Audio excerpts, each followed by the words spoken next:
En la història de la humanitat, sempre hi ha hagut persones sordes que, com tothom, han tingut la necessitat de comunicar-se i de desenvolupar, de forma natural, maneres de parlar de tipus gestual i visual, i han establert així la base de les llengües de signes.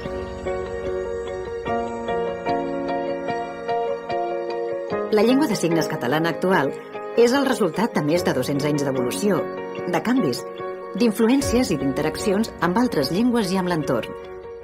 A Catalunya, tots aquests factors li han donat al llarg del temps una personalitat pròpia i diferenciada d'altres llengües de signes.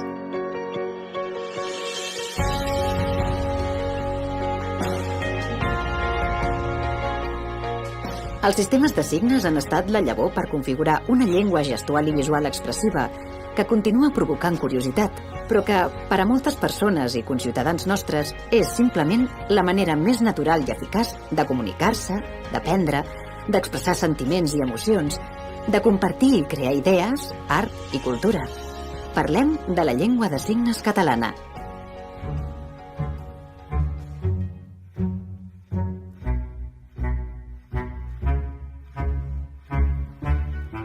Aquesta llengua comparteix els reptes de moltes altres llengües de signes, com són el reconeixement i la normalització socials, l'estudi i la consolidació com a sistema lingüístic de les persones sordes. Per a elles, és una llengua natural per expressar-se i per comunicar-se. Un moment decisiu per a la llengua de signes catalana va ser el reconeixement oficial a l'Estatut de Catalunya. La posterior aprovació de la Llei de la Llengua de Signes catalana n'afavoreix la normalització social, l'estudi i la consolidació com a sistema lingüístic, a més de protegir-la i garantir-ne l'ús.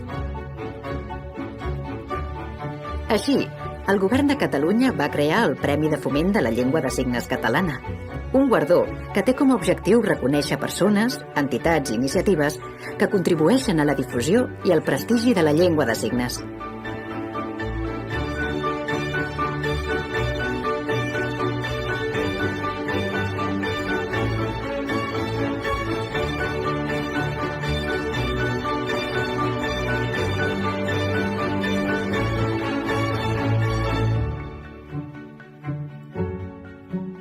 Amb aquesta i altres iniciatives, les institucions impulsen la llengua de signes com a llengua pròpia de la comunitat signant, una llengua que és part del patrimoni lingüístic català i de la realitat social del país.